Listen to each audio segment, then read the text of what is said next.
When Ahmad got extremely sick, we told him he would no longer be going home on weekends, that he would live with us from now on. And we all started celebrating, singing into a remote control like it was a microphone. Then Ahmad said, "It's my turn.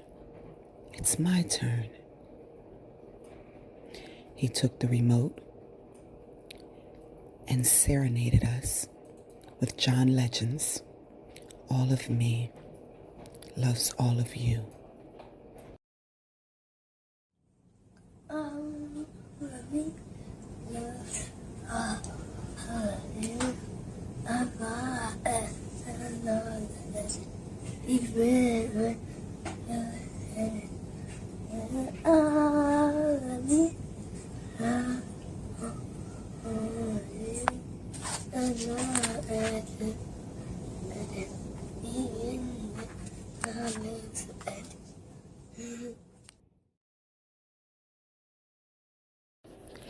After the singing stopped, Ahmad looked at us and said, "Do you know why me and the cheetah sing that song?"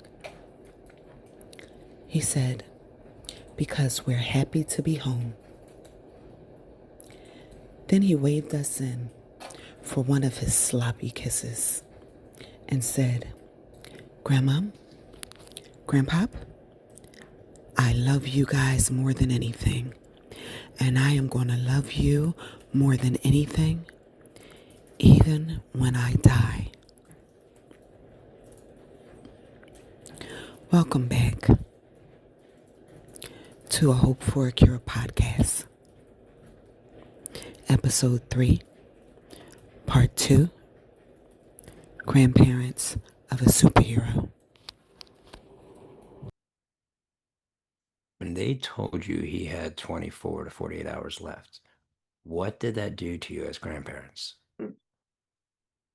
So Keith's birthday, for his birthday, he's a LeBron James fan. Took him on a day trip to Cleveland. And we left Friday, the game was Saturday. And remember, whenever we could not care for him, he had to go stay at the hospital because they were the only ones who knew how to catheterize him. So his parents would stay whenever he was in a hospital, his parents would stay with him. And Dwayne stayed on Saturday night. Saturday night and Sunday night, Dwayne stayed. So we called on Sunday and we were like, you know what, we're home, but we're just want to get him on Monday. Just, come back from a vacation and you just need to like unwind and take care of some things. So we're like, we'll get him on Monday. And Dwayne, I said, how is he doing? And Dwayne said, he's doing great, Mom. So on Monday, Sierra, she relieved Dwayne and she called me with that cry again. And I'm like, what's wrong? She was like, I don't know, but he can't talk. She said, the doctors are saying that it's not going to be long. And we were on our way to the hospital. Can I interrupt you? Mm-hmm. Because I remember it differently. Mm-hmm.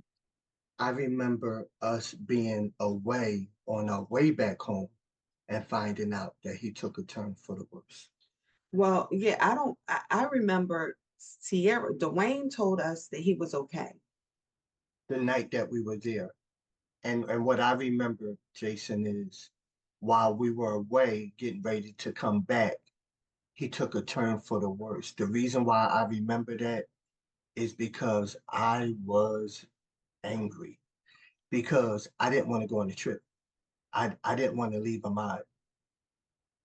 But I was, even though I didn't want to leave Ahmad, Latanya had paid all this money to give me a gift, which was a very nice gift, but I just didn't want to leave Ahmad.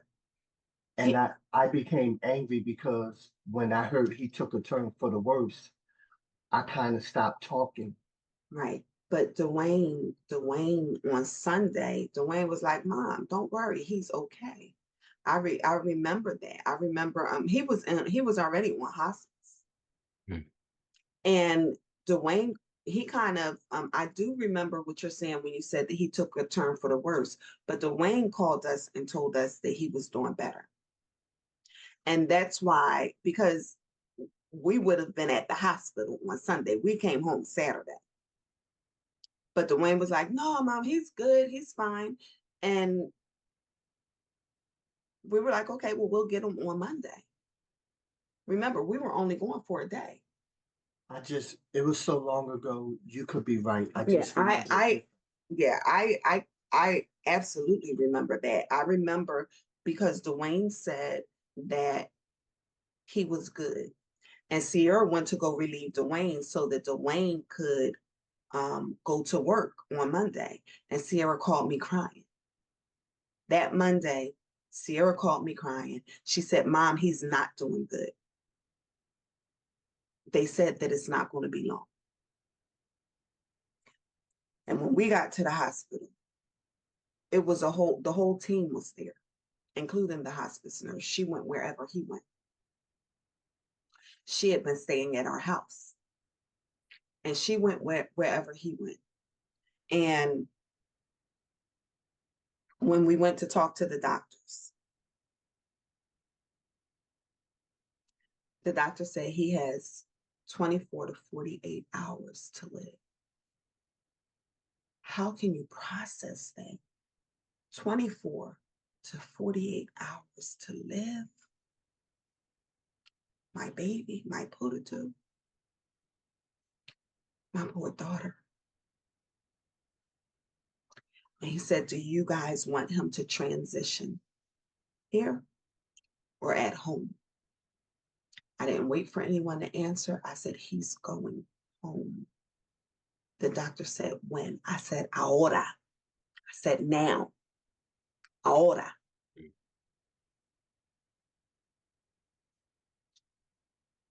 And I just went to the room because Keith was like, you go home and get everything ready. We knew our home would be a revolving door of people just coming in to say goodbye. But before I wanted to go and just give my Poodaman a hug and just tell him the news, he was up a little. And I told that doctor, I said, I don't want him in any pain. And I said, Poodaman, he couldn't talk. It started affecting his speech. And that's how he would talk. I said, Pooh, you're going home, baby. And he tried to say, hooray. He said, I honestly don't think the hospital expected him to survive the ride. It was a convoy of doctors and nurses following the ambulance. I drove our car home. Keith drove Dwayne's car, son-in-law, his car home because he rode in the ambulance with Ahmad. And Sierra, she drove her car.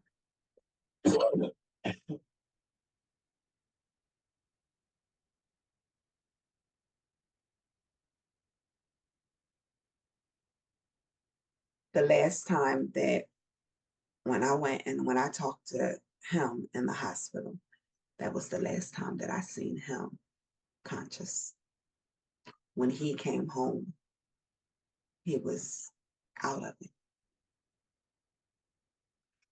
Do you remember me telling you last question that he got tired? Hmm. He lost his energy. Hmm. Because of that, oh, you're going to be sad. But I was okay as you can be in a situation like that because he fought a good fight. He was just tired and didn't have anything left. Right. And I was okay with him I was okay with him leaving us, not going through uh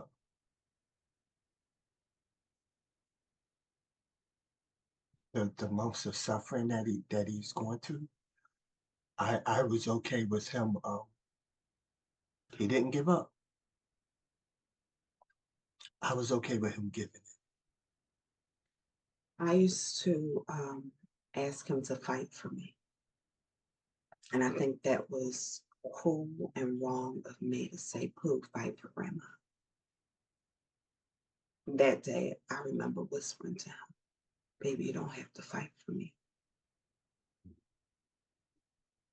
That was the day that I turned my attention from Ahmad to Sierra, to Dwayne, and to Ashay and Ashad, which is his brother and sister. I remember when we were in the hospital, and everybody was there for Sierra, mom. Only right, of course, only the only right thing to do. But I looked at Dwayne, and he was standing in the middle of the floor as these are my words, but as if he was lost. He didn't know to put his hands in his pocket or to fold them or to, and I just went and hugged him. And I never felt the embrace from a man like that before. He held on to me tight.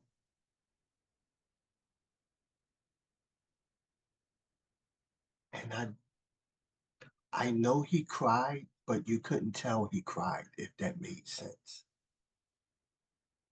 But after that, after that, what seemed like a 10-minute hug, I knew that I had to be there for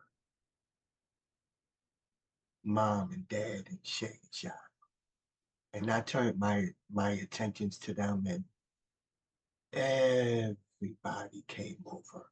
Our house never closed, and everybody came.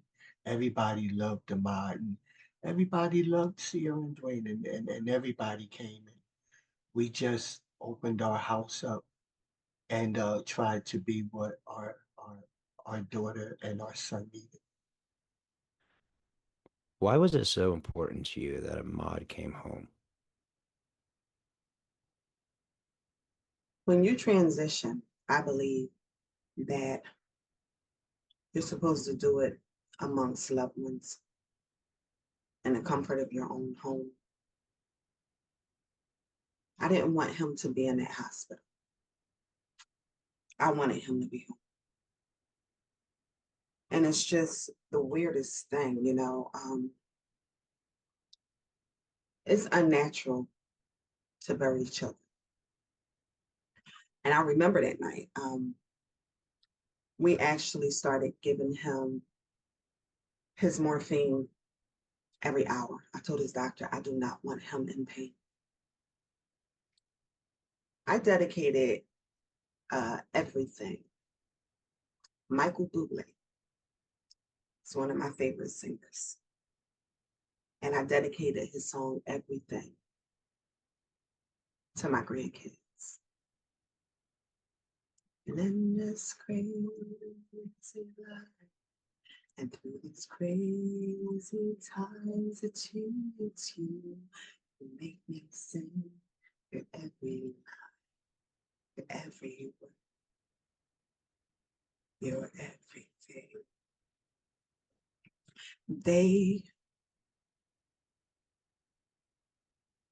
I haven't sung that song in forever. They are my everything. I gave him, it's about 12:15. I gave him his last dose of medicine. The crowd had started dying down. I told my youngest daughter, Latasha, and her best friend, who's like her sister, our other daughter, Keisha, they had come down. They were in Penn State, Happy Valley. And they came down and we were just waiting for him to transition. I told the nurse, I said, I'm going to go just get a few hours of sleep. 12:15, I gave him his dose, and I asked her if she could take over. Because we didn't want her to do it. We wanted to do it. And Keith and I would alternate. And my daughter knocked on our door. And she said, Mom, the nurse wants you. And we were sleeping.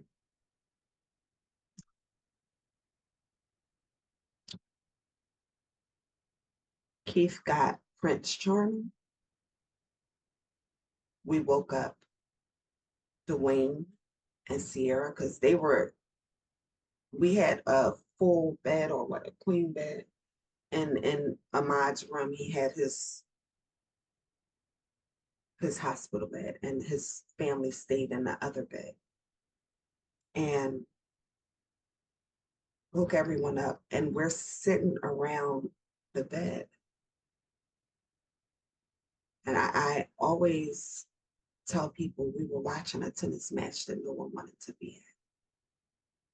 When my daughter said, Mom, the nurse wants you, and the nurse said he stopped breathing, and we all sat around that bed. And we were watching her with the stethoscope to his heart, looking at her, watching him, looking at her. Like I said, it was like we were watching a tennis match. And I remember she pronounced him. It was maybe 15, 20 seconds later. His heart stopped. And I remember that scream that my daughter gave. And they were both looking at me, Dwayne and Sierra. Fix it. They didn't say that. But I felt it. I couldn't fix it. I didn't know what to do. The only thing that I could do was wash my Poodaman up one last time. Put his favorite Batman pajamas on. He had these pajamas and it had a cape on it. He loved them. Put his lotion on. I remember his dad wiping his nose because his body started releasing all of his fluids.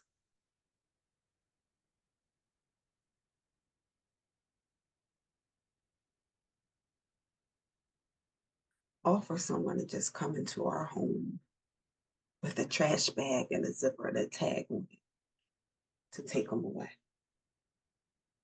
And that was hard. That was hard. Because when the coroner came the next day, that next morning, the coroner came and our daughter was still in the bed with her son. She wouldn't get out. Coroner, and they're like, gotta get Sierra. She's not letting them take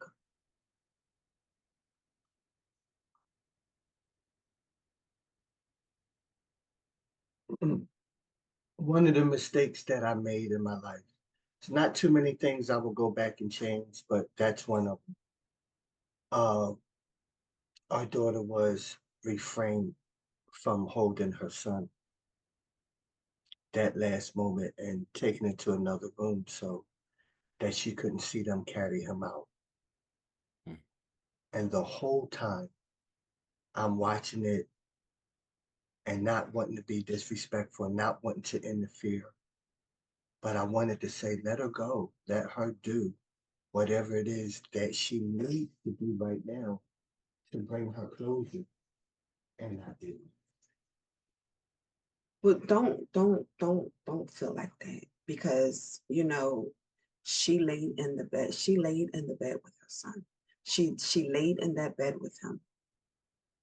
She would not, she just didn't want to leave. And I understand as much as I can. She laid in that bed with her baby. And that's one of my regrets. And I remember when the coroner came and once we were able to get Sierra, and I remember thinking, everyone else, I don't know what they were doing, but I I saw him put my baby in that bag. And I remember grabbing the cheetah. He was like, "Well," I said, "No, I'm going to take care of the cheetah for you, Boo." And I took his stuffed animal, and Okay. I remember walking behind that hearse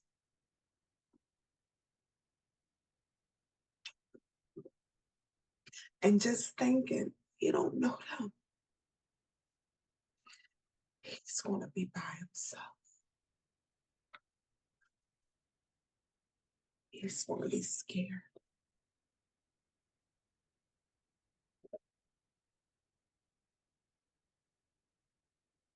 Please, hold on. Don't make me.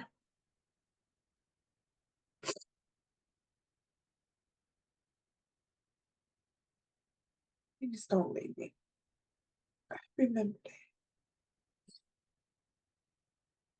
There's not one family that should have to go that. Not one.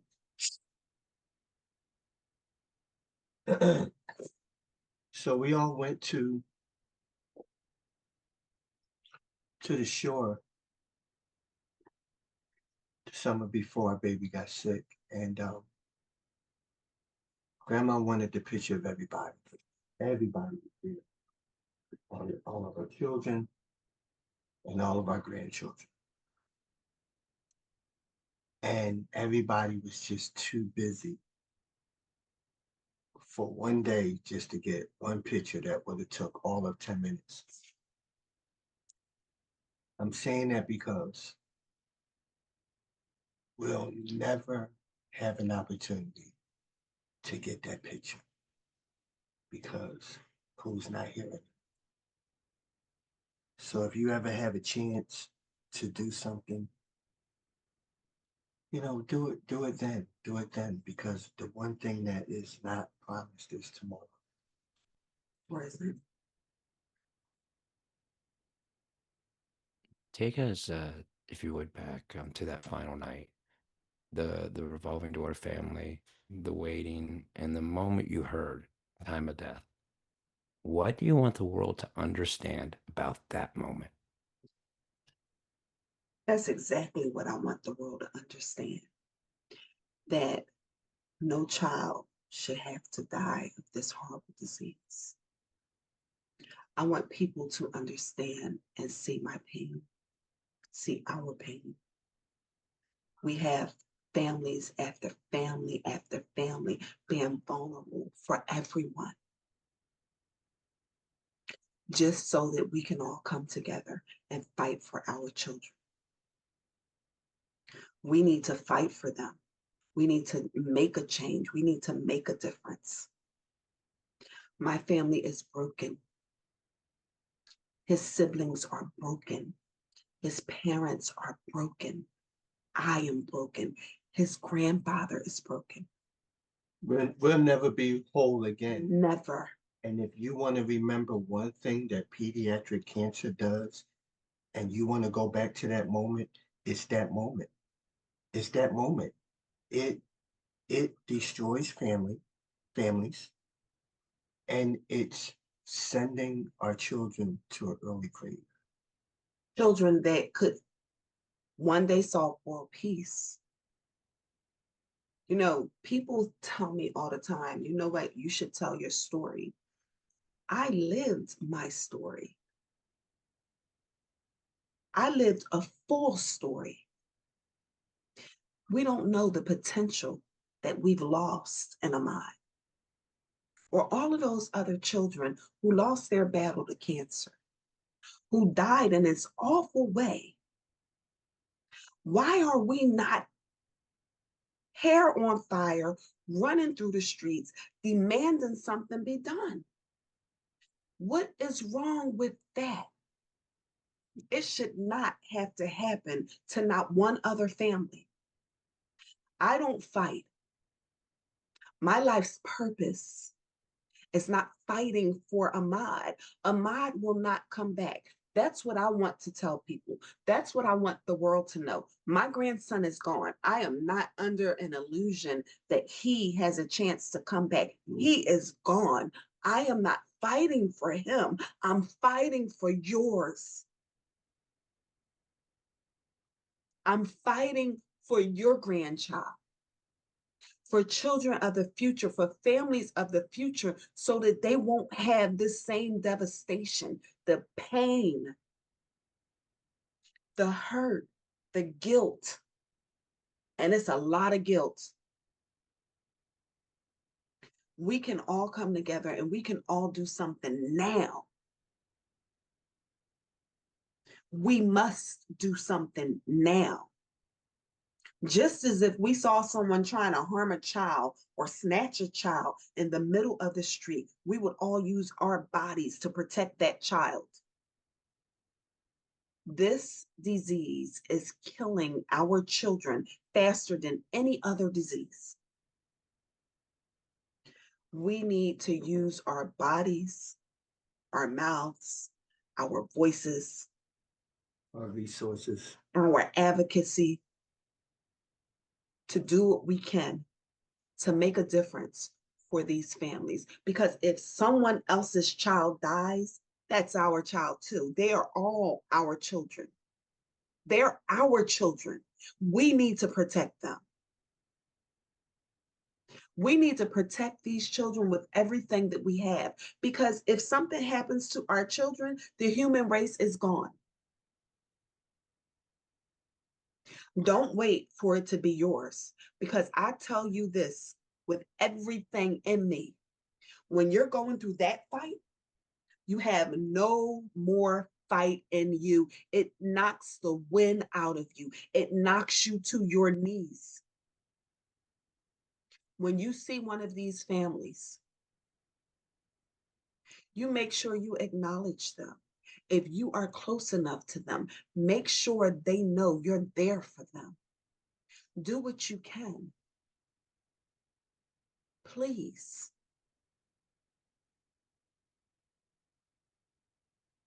Most horror movies, you can change the channel or turn the TV off. Not this.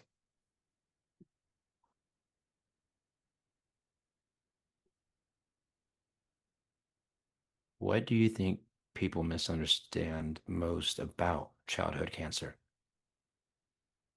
I don't know that people misunderstand it, Jason. I think people think like I did. It'll never happen to me. And sometimes we, all of us, sometimes we are so separated from it could happen to you. And sometimes we see it so much that I believe we lose empathy. I don't believe that they don't understand it neither. I think it's one or two things. I think they've been fortunate enough for it to have not happened to them. And that's a good thing. That they could turn the other cheek, so to say. Or I think that they're only concerned about them and theirs. That's a fault that we have in this human race. If it's not happening to me, I don't have anything to do with it. How horrible is that? What does the world still need to learn? The world needs to learn that we have power. And I think that sometimes we don't understand that. We have power. There is power in unity. If we could come together and get behind this and make this a priority, put money into funding a cure or research treatments. My grandson was treated with chemo made for animals.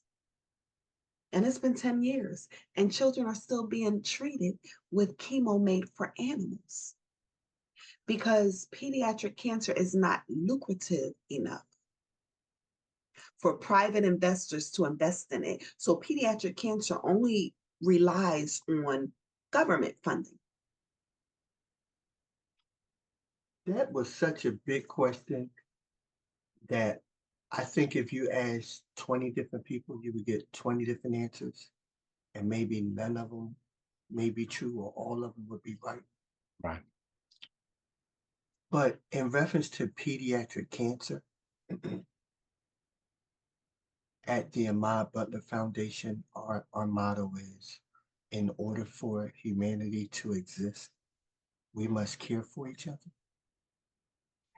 And we're so busy fighting for power, for riches, for things that we think are truly important, that we sometimes don't realize that we're connected to each other. And one of the things that we just recently went through was COVID.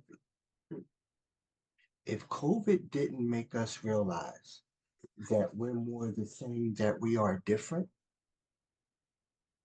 people will never change.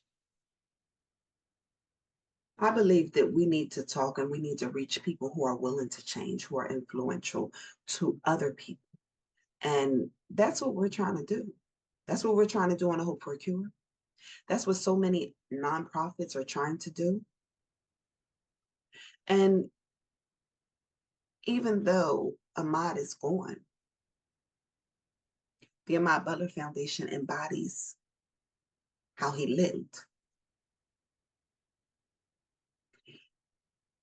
And, you know, speaking of that, Jason, I remember people always ask me how it started. I remember rushing him to the hospital, and I remember not thinking he was going to make the car ride. At that time, he's paralyzed from the waist down, blood's running out of his nose. I had called his parents. I told Keith, I'm going to have to take him to the hospital. I'm running through lights trying to get him help.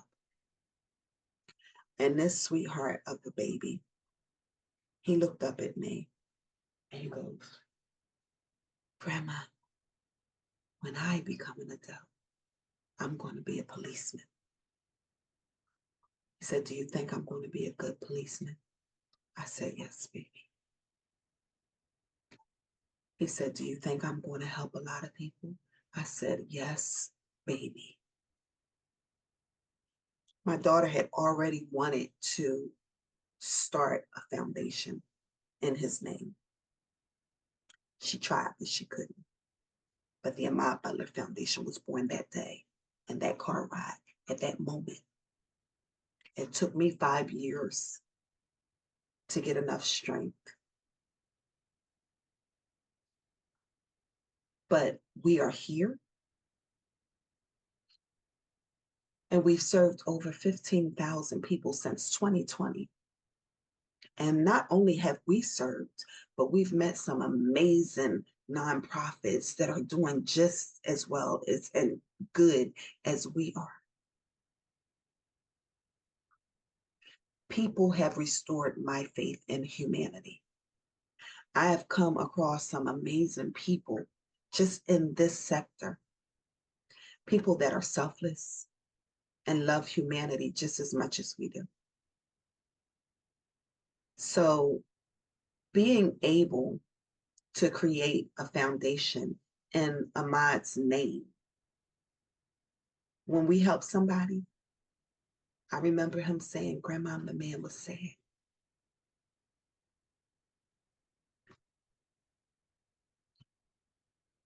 his legacy is doing so much good. If Ahmad were to see the foundation today, what would he say? Happy Poodaman. I'm not sure He what would. say, but I could tell you what he did. On his birthday, he would say, "It's my holiday." My holiday.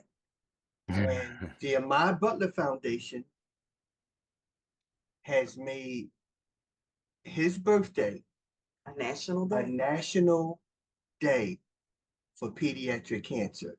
So Wow. it is actually His holiday. his holiday.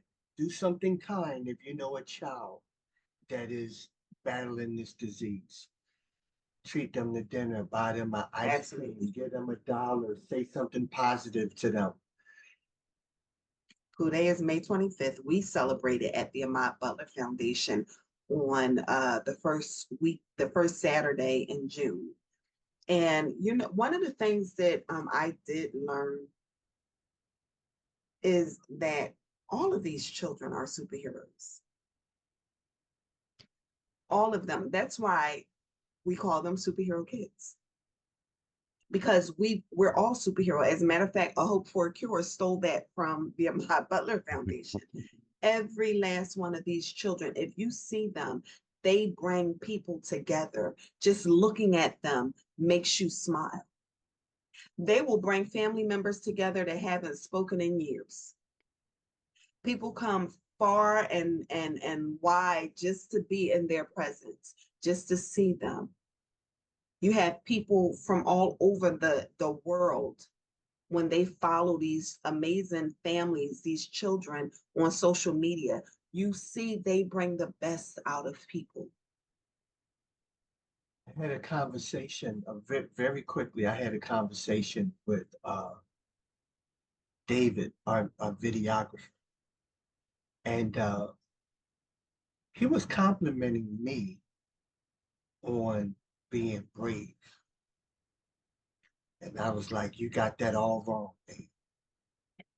I told him that I learned how to handle and deal with what I'm going through from these kids. These kids taught me and showed me how to face adversity. The best part of this, being a part of the Ahmad Butler Foundation, I've wore a lot of hats. I, from the highest to the lowest, a delivery person. I did the best doggone job I could delivering because it was a badge of honor for me. Mhm. All the way up to the president of the board of directors. And one wasn't greater than the next. But the most proudest, if that's a word, and honorable task that I'm ever given is being able to say hello to one of the kids, to be able to put a medallion around their neck, to be able to shake their hands and tell them how special they are.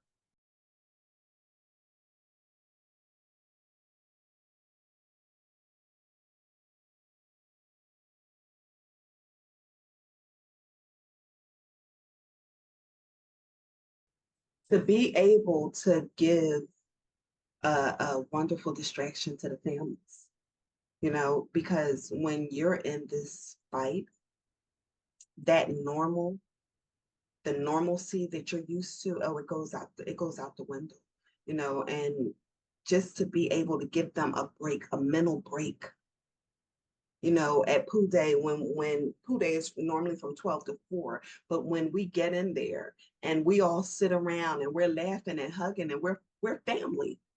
We are family. We're part of a family. Of course, we don't want to be part of it, but we're here and we're all aunties and uncles and nanas and moms and pop-pops and whomever. But the energy in that moment, that energy that you feel is electric. And we literally sit around and laugh and joke and watch each other's kids. All right, Keith, this question is for you. You've been a part of ABF since its inception, but I understand after a couple years in, you noticed something missing, and you became into the sports and athletics division. Can you explain a little bit about that? Sure, I would love to. Um, you take something like sports, and then you take something like cancer. They're at two opposite ends of the spectrum. When you think of sports, you think of strong, fast, tough, quick. When you think of cancer, you think of not so strong, needed to be helped up, needed to be supported. But I realized that that's just the opposite. The thinking is wrong. Um, these brave children that have cancer, they still want to play. They still want to root for their favorite team. They still want to be involved. So what we have to do is be careful of their fragility and allow them access to do so, but to protect them at the same time. Just because you have cancer does not mean the drive and the will is gone. It just means you have a sickness and you need a certain amount of protection. So the sports and athletics division will allow our children to do just that, to remain children, to still be able to run and play, but in a safe way. And that's what the sports and athletics division does here at the Ahmad Butler Foundation. Latanya and Keith, thank you so much. Not just for sharing the details, but for sharing your heart. Ahmad wasn't just a child who fought cancer. He was a joy. He was a personality. He was Captain Poodaman. Absolutely. And what you've done, taking the worst moment of your lives and turning it into advocacy, into action, into hope for other families, that's what makes this the superhero segment for our podcast, right? Not because cancer is heroic, but because love is. And if Yes. you're watching this and you're a parent walking this road, you're not alone. And if you're someone in power, listen to them. Pediatric cancer cannot remain underfunded. It cannot remain overlooked. Behind every statistic is a child like Ahmad, and behind every child is a family like this one. Thank you again for being with us. We love you, Ahmad. Thank you. Thank you, Jason. Wow, Latanya, that was incredibly moving. I've known your story for a long time, but hearing it through Keith's perspective, hearing it as a grandfather, adds a depth I haven't fully understood before. Thank you, Jason. You did an amazing job. Normally on a Hope for a Cure podcast, we allow the superhero to have the final word. We close with their images, their life, as they share their lived experiences. But today, we give the final word to the work his life inspired, and to the incredible people at the Ahmad Butler Foundation who continue to turn love into action. And remember, guys, we can all do more than hope for a cure. Yes, we can. We'll see you next week on Hope for a Cure podcast. Later, Gators.